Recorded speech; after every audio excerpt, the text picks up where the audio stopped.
They were rampaging along, won their first 2 games. They've lost their last 2, but they could have probably won both of them. A fantastic looking facility there in the deep south. I'm sure they're going to come out firing tonight. From memory, he was leading last week. Are you going to be leading this week, or? From bottom with 6 points and second from bottom with 5. Yes and no. Yes and no. It paid off for them. They got a 2, double the 4 and won 6 points. Depends what the teams above you do, doesn't it? Unbiased, Miles Davis. Welcome once again to Unbiased with Miles Davis, where we look behind the scenes, the stories behind lawn bowls and the characters that play the game. Today, I'm really looking forward to this. Pleased to introduce you, Parajack and lawn bowler extraordinaire, Bruce Wakefield. Bruce, thank you so much for your time on this. I'm going to get straight down to the nitty-gritties. Where did you first make your appearance in the world, and where and when? I was actually born in Waimeti in South Canterbury, a smaller township in just above the Waitaki River. Mum and Dad were living out at Willowbridge at the time. So, I was born up in Waimeti, but sort of grew up in Periora, just south of Timaru. Right, so you're a mainland boy then, through and through? Oh, definitely. Crusader through and through. You know something? I was so looking forward to this, and you go and ruin it straight away by mentioning the C word. But anyway, we'll move on. We'll move onwards, Bruce. Now, where did you do your education? That's an interesting story. I did primary school at Periora East Primary School, and then I started at Boys High, but didn't stay there long, and ended up doing correspondence school till I was 15. Right. So, was there? Did you have issues there? Were they not able to help you with your education? What was the story behind that, Bruce?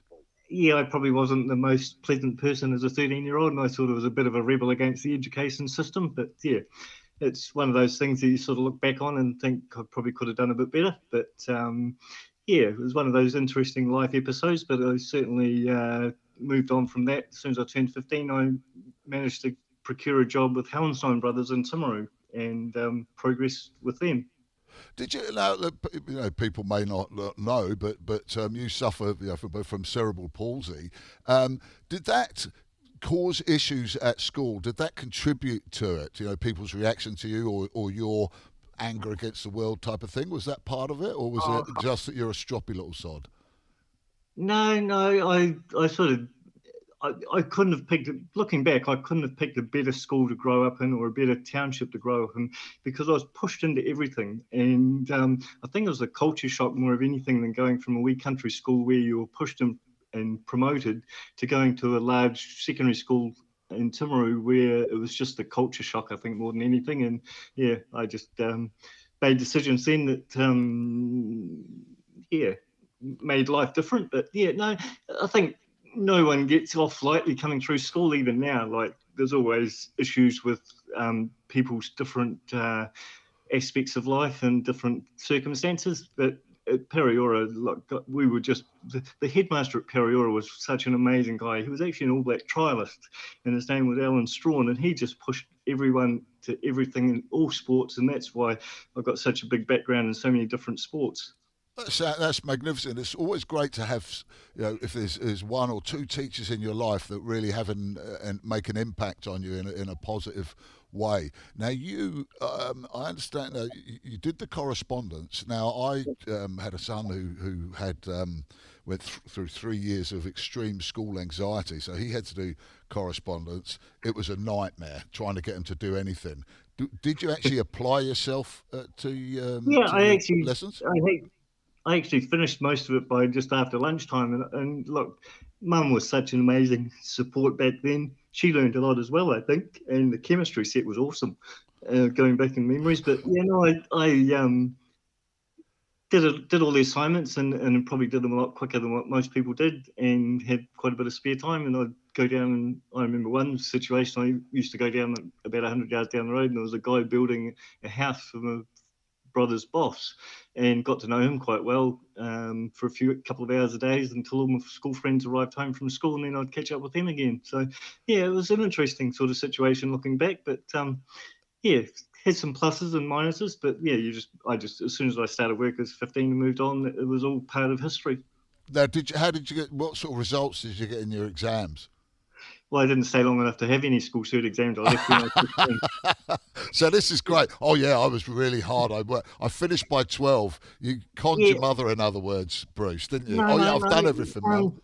Going back to the primary school, I was actually there was 5 of us in the same class that were always put a class ahead. So I was actually, when I was supposed to be in standard 3 and standard 4, I was actually in the Form 1 and Form 2 class, and there was 5 of us that did that basically through the whole school of Periora of their system. So yeah, I certainly, as I said, pushed all the way. So I think going to the Timaru Boys High when they did the reverse was the culture shock, and I rebelled against it probably more than anything. Now, you mentioned your headmaster, your primary school, encouraging you and pushing you to get into all these sports. I had a look at the different sports that you've played. I was blown away by the number of them. I mean, there's fully able-bodied kids who aren't playing as much sport as that. Give us a run-through of different games that you played and the ones that you enjoyed. Oh, God, where do you start? I think golf was probably the number one passion from a teenager through to early 20s.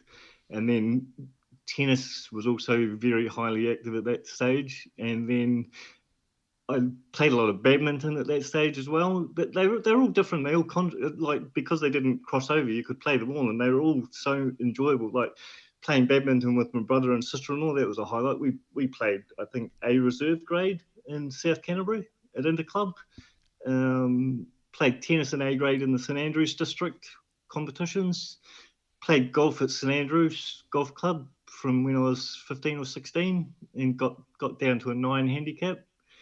Played badminton, and it's actually funny how I got into indoor bowls was I left my badminton racket behind and I had to go and pick it up from the hall, and they were one short playing indoor bowls one night, so I thought I'll fill in for 9, I'm not in a hurry to go anywhere. And then I got hooked on indoor bowls, and that led to outdoor bowls.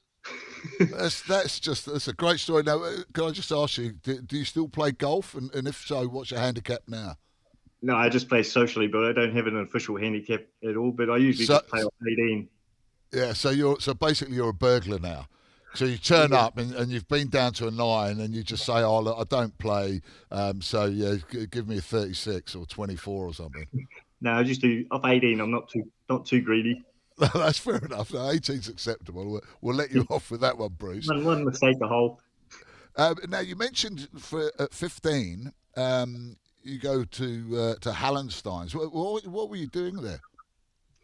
I started off as a junior shop assistant at Hallenstein's in Timaru, and I was very lucky. There was a couple that worked there that had the grocery shop in Periora where I grew up. So I've never really fully understood how much input they had to me getting hired, because I probably wouldn't have hired me back then, but they took the risk and took me on, and I flourished hugely working in that environment. And at the age of, I spent 9 years there, and at the age of 24, I got transferred to Waimaki as my first manager's job. And at that time, I was the youngest manager that Hallenstein's had ever appointed. So that was quite a thrill. That's fantastic. I didn't even know that they had a Hallenstein's in Waimate. I thought they don't had anymore. 2 dogs and a cat. No, they don't anymore, but they've shut down a lot of the provincial stores. Like Hallenstein's back in those days was a massively huge provincial chain of stores that backed all the farming community and very heavy in school uniforms as well as general clothing. So they've changed a lot now. They're more of a fashion store now, limited to the bigger cities. Now, because you didn't just move between those two and Waimate, you actually moved around the country, I understand. You know, was this due to promotions or? Yeah. I ended up, I went from Waimate back to Timaru to help relieve when one of the managers was unavailable. And then I went from Timaru up to Te Awamutu and spent about 3 years in Te Awamutu in the Waikato. And that's another story about bowls. This guy walks in the first week I was there, and he said, "I've got to have a blazer for prize giving this Friday night." And he said, "I've just won 3 titles." And I said, "What sport do you play?" He said, "Lawn bowls." And I said, "I played bowls. I haven't found a club yet." So he said, "Well, you better join Te Awamutu and you can play lead for me in the 4s." And that's the first week so I just fell on my feet wherever I went with regard to... I'm just wondering, if there's some sort of wizardry going on here, because you do. Everything seems to be popping in. I mean, a guy strolls in, "I've won 3 titles, and, you can come and play with me straight away." It's not a bad intro, is it? No, and the fact is, when I got talking to him, I actually knew him distantly from indoor bowls. It was Trevor Wright, and he was a New Zealand indoor bowler, won heaps of Waikato titles, and was one of the best bowlers I've ever played with or come across. He was just a magician on the bowling green. And unfortunately, he just died, I think, last year. But I always kept in touch with him whenever I could. And him and his wife, Olive, they were great indoor bowlers, and they used to cart me all over the Waikato playing indoor bowls when I was up there. And just, we had such a ball up there in the 3 years that I was there. It was just magnificent. Now, well, you were saying that he'd won 3 titles. Did he win any with you once you joined his team?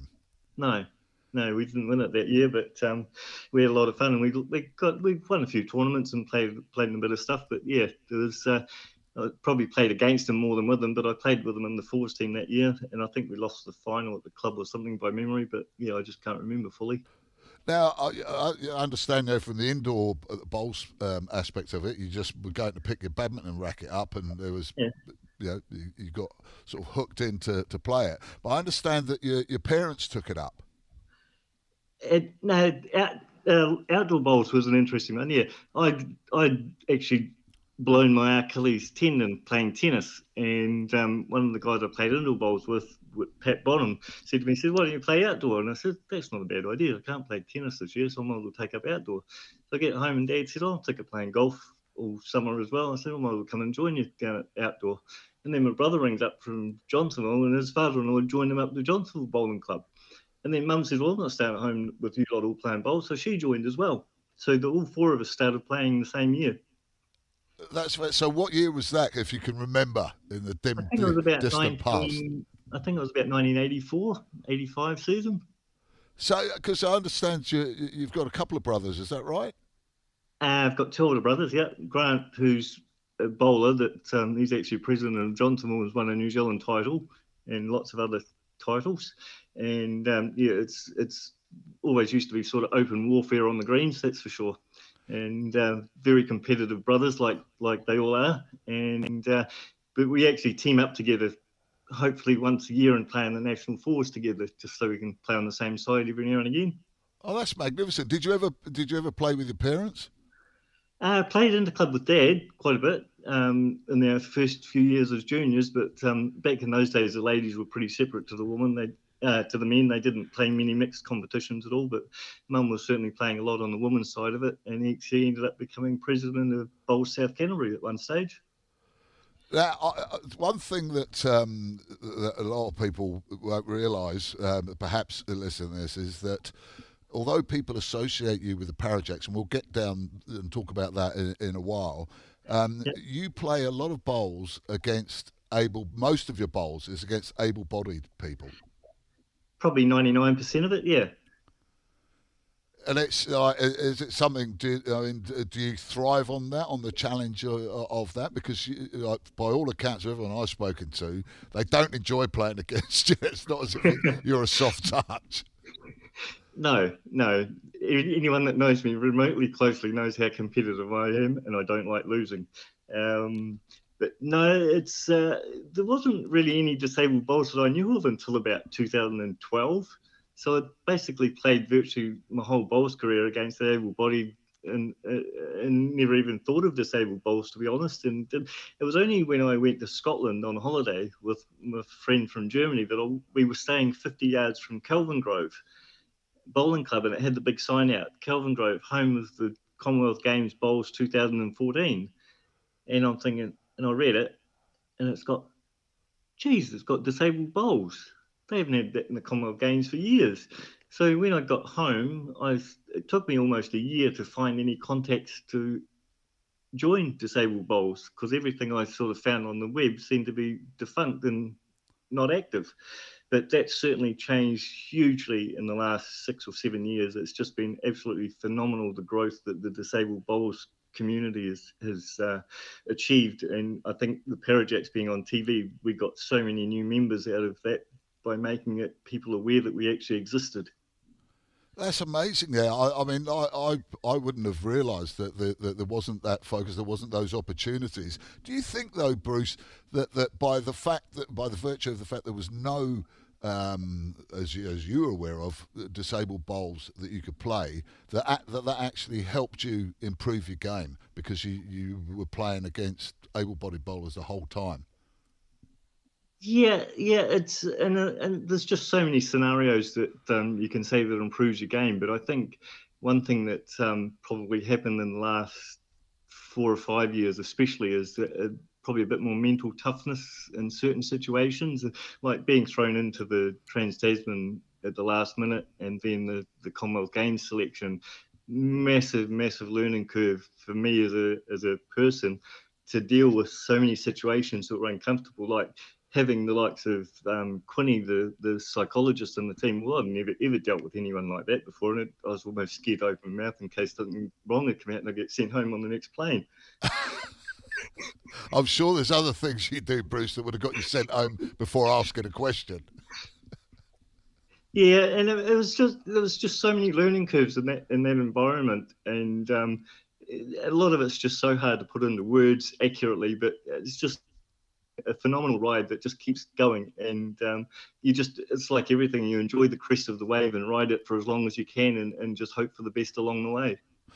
It's fascinating that that you felt intimidated or just a little bit unsure of sort of mental strength and coaching.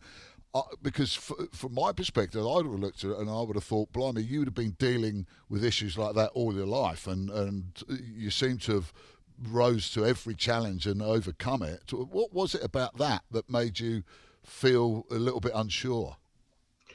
I don't know about unsure, but just the out of the comfort zone and getting used to something different. A lot of people ask me about the cerebral palsy situation, and I said, well, I consider myself very lucky that I never lost anything. It's only what I've ever known. It's not like I've lost an arm or lost my eyesight or something like that. It's something that I don't know what normal people's aches and pains feel like, because I know what mine are, but I don't know what anyone else feels. But you just make the best of what you can, and I think I'm a pretty good example of that. So basically, what you're saying is that you feel sort of comfortable in yourself, but you feel a great empathy or sympathy rather for other para bowlers that have lost something that made them become para bowlers. Yeah, and I think that's just got to be so much tougher than what I've experienced, because they've had to adjust to their life dramatically for what's happened to them, whereas I've just grown with it. And just because you can't do something, it doesn't mean to say you can't do it a different way. Like when I did a coaching session with one of the coaches, and they would say, well, this is how we coach the able-bodied to do it, and this is the stance. So I said, well, if you ask me to do that, expect to pick me up, because I'll be flat in the face.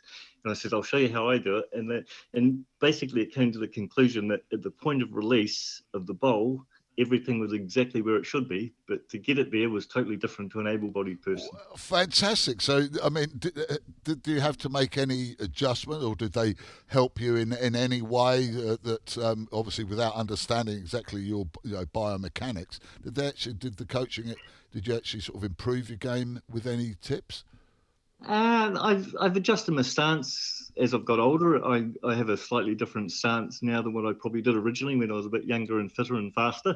But a lot of it comes down to getting consistency and stability is probably the two big key issues of a bowler. You've just got to get that consistent delivery pattern, your pre-shot routine and all that sort of thing is to get it. And when I was the season that I probably got the best results that I've had for a long time was when the Trans-Tasman and the Commonwealth Games, because the drills and the practices that we had to do so many times a week from Bowls New Zealand, Sharon Sims and Graham Rees and the other coaches, it just almost got into autopilot, because you were just repetition after repetition after repetition. And it certainly improved consistency, and it showed a lot in the bowls I played that season. Yeah. Right, now you've mentioned your selection there in the Commonwealth Games. When did you first get the call up, and how did you feel? I was actually at home, and I think I was in the garage, and the phone call came through, And I probably just about fainted on the spot at the same time, and the elation was just huge. I think I did a big fist pump to myself. And it certainly gives you goosebumps, that's for sure. No, absolute big thrill.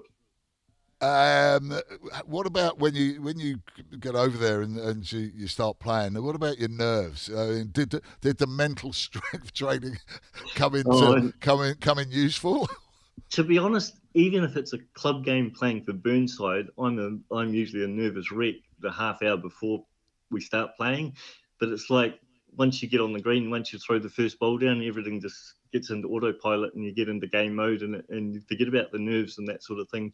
I think a lot of people, if put it this way, if you don't get nervous and anxious and in the build up to a game, then you're probably not going to be focused fully on it. I'm 100% with you. There's got to be something in there, and I think it tends to focus the mind as well, and it means that you're up for it. If you're just a little bit lackadaisical or laissez-faire, then it's not going to be quite the same. So tell us about the time. I mean, what was it like going over there and representing New Zealand? Oh, it's phenomenal. To be part of that Commonwealth Games team is one big family of, I think it was 251 athletes, and that's out of our population of 5 million. To be in that elite group, to be able to go to a Commonwealth Games and represent your country, absolutely amazing thrill, amazing privilege, and pretty hard to put into words, but enjoyed every moment of it. Like just even talking and sitting to people in the Games Village and their different sports and aspects and what they go through and comparing it to ours, and there was a huge amount of respect to every sportsman from every different sport, appreciating what everyone goes through to get to that level, regardless of what the sport is. And even though we were the disabled triples team, we were treated exactly the same as any other elite athlete that was over there. It was just fantastic. Yeah, so you should be as well. That's fantastic. Now, what about your teammates, Mark Noble and Barry Winks, I believe? How much had you played with or against those guys before you went away? I played with them once before we went away, and that was in the Trans-Tasman in November. And I remember distinctly we were told to sit down and work out a game plan for the Trans-Tasman and what we expected of each other and what our way of thinking and our sort of team patterns of what we wanted to achieve on and off the green and all this sort of thing. And we made the decision of how we wanted to communicate and conduct ourselves on the green. And we followed it from that very first meeting right through to the gold medal ceremony at the Commonwealth Games when we were on the dais getting silver. And it worked for us. We couldn't have done much better apart from probably trying to upset Ken Henson on that last bowl. Yeah, hey, we'll talk about that in a second. It's about some real characters in the team. I mean, yourself, I view you as a character and a personality in the game.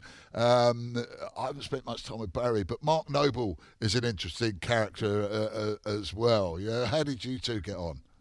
Yeah, look, we got on really well. I probably had a bit of a heads up because Mark used to play at Johnsonville with my brother, and I used to bump into Mark as opposition quite a bit in the past. So, we knew each other, but not that closely before we teamed up. But no, you've got to make the best of every situation you've got, and you've got to get on with everyone that you're around with, regardless of who they are, what their background is. You've got to treat everyone equal and just get on with it. I didn't have the choice of who my teammates were. They picked us, and they obviously thought we were going to be a good trio together, and we were. We had a lot of fun, and we had the honorary disabled bowler join us in our room to make up for was Kaushik Patel. Well, he's as big a character as the rest of us in our room. Yeah, he certainly is. I feel sorry for you. The fact that he ended up in your room, I would have called security. I think he was our security. Oh, blimey, that doesn't bode well. It doesn't bode well. So, yeah, run us through it. I mean, you end up, battling for gold. What do you remember of the game? Oh, all the way along, when we saw the Australian team, and they were the team that we'd played against most over the summer. And the first few games we played against them, we beat them in the Trans-Tasman, and then they had a big meeting and they rearranged their playing order, and then they finally got the playing order that they wanted that they stuck to for the games. And basically, I thought my job was to match Josh Thornton. He was their kingpin. He was one of their best disabled bowlers that I think I've seen play for Australia, and he'd just won the New Zealand Australian Open Peers as a lead with Barry Lester, I think, the year before. So I knew how good he was, and I thought if I can get parity with him, we've got a hell of a good chance of winning. And we had a really good ding-dong battle up front as leads, and it was neck and neck all the way. And then Barry Winks had a brilliant game, and even we all played well, but Ken Hansen just played some of those games just out of the bag, and the shot he played on the last end, he was still apologising to us about 3 days later, because it certainly wasn't what he was playing for. He was just trying to open the head up so he could draw the shot, and he took both our bowls out instead. Oh no! Unfortunately, that is the game of bowls. But at least he had the decency to apologise to it. But although you're that close to gold and it sort of gets ripped away from you, you must have felt an immense sense of pride to achieving the silver. Oh, definitely. It was an amazing experience of what we played, what we achieved. We had some amazing battles. Like I think afterwards, one of the commentators said, "Oh, did you think you had any chance when you were 10-3 down?" And I said, and I looked around at Mark and I said, "Well, we 10-3 down." He says, "Yeah, no, didn't even realise it, because we'd picked up at 5 straight after it, and it was 10-8, and it sort of didn't even realise we were in that trouble." And the other two guys, they fined me on that end because my shot was the one not counting, and it was only because it got pushed down. It's a tough world out there in para bowls, isn't it? Yeah. I mean, you've come to the attention. You mentioned bowls 3-5 and the Parajacks being in there. I was blown away by the different disabilities, but the high level of bowls, just it's so varied in terms of the level, the consistency was magnificent, but the disabilities were so different. How much, you mentioned earlier that it had been a positive thing for disabled bowls. How much feedback did you get when you go back to your club? Oh, absolutely amazing feedback from the Bowls 3-5 and the Parajacks. I said, to be honest, that's probably one of the best initiatives that Bowls New Zealand's come out with regard to disabled bowls and promoting bowls. The feedback that we've had, and look, I'm still getting it now, even almost 18 months after we last played on TV. People come into work, "You're that bowler. You're the one that was on TV." And the positive feedback's just been, money can't buy that sort of feedback. It was just so good for disabled bowls and bowls in general. Like it could get any able-bodied person off the couch as well to go and play bowls. It's been a huge success. Do you think there's any other sports, I mean, and you've played a lot of them, at this sort of level that welcome or disabled people are able to play at such a level? I can't think of any. I think we're the one unique sport that this can happen, apart from probably the only other sport that I've played that could do would be indoor bowls, but that's only played in about 3 countries. But worldwide, lawn bowls has to be the most open sport for ability-wise for anyone to compete against anybody at any level.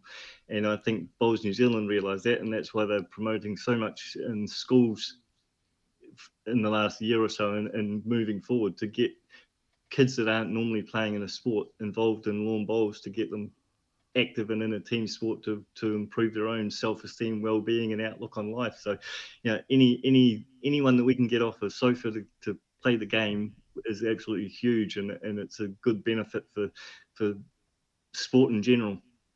Yeah, and I think it was great to see the Parajacks out there competing against not just your everyday one, world champions, and holding your own against them as well, and taking them to the wire every time. What we do now, Bruce, is we call it a 6 and out. I'm just going to ask you 6 questions. So we won't. No one's listening. The police won't be involved, or Interpol, or anything like that. Firstly, have you got a pet, or have you ever had a pet? I've had a dog, but don't have one now. Please don't tell me. I asked Mike Carroll that. He said that he just had to put his one down. Please don't tell me you put your one down last week. No, he actually got, it was years and years ago, and he got given to a farmer in central Otago to be a gun dog for duck shooting. He was a Labrador. Oh, yeah. What was his name? Bo. Oh, yeah, good Labrador name. What sports team do you love the most? And please don't say the Crusaders. No, Burnside. Burnside Bowling Club. Burnside Bowling Club. That's you love that more That's than my you love the favourite team. Crusaders? That would be my favourite team. I play for them. Nothing wrong. Hey, fair enough, mate. Yeah, most people are not so egotistical to say the team that I play for. But anyway, that's all right, Bruce. We'll let you off. Yeah, well, it's just not me. It's the whole club. It's the whole team. New Zealand has a COVID team of 5 million. We've got a Burnside club of 290. Magnificent. All right, I'm sure they'll love it. You won't have to buy a drink for the rest of the year now. What sports person do you most admire? Like if you look at someone, you think, yeah, I admire them. I think one that's probably made an impact is Sophie Pascoe. Yeah, multiple gold medal winner. And I actually picked her as a flag bearer at the Commonwealth Games before we knew it. We had a bit of a competition on who it was going to be, and I picked her to be it, and she was it. So, yeah, that's how high esteem she's held in regard. She's also from your part of the world, isn't she? Yep, she's a good Cantabrian. So you didn't have any inside information while you were sort of. No, actually, funny enough, the first time I actually sat down and talked to Sophie was at the Commonwealth Games.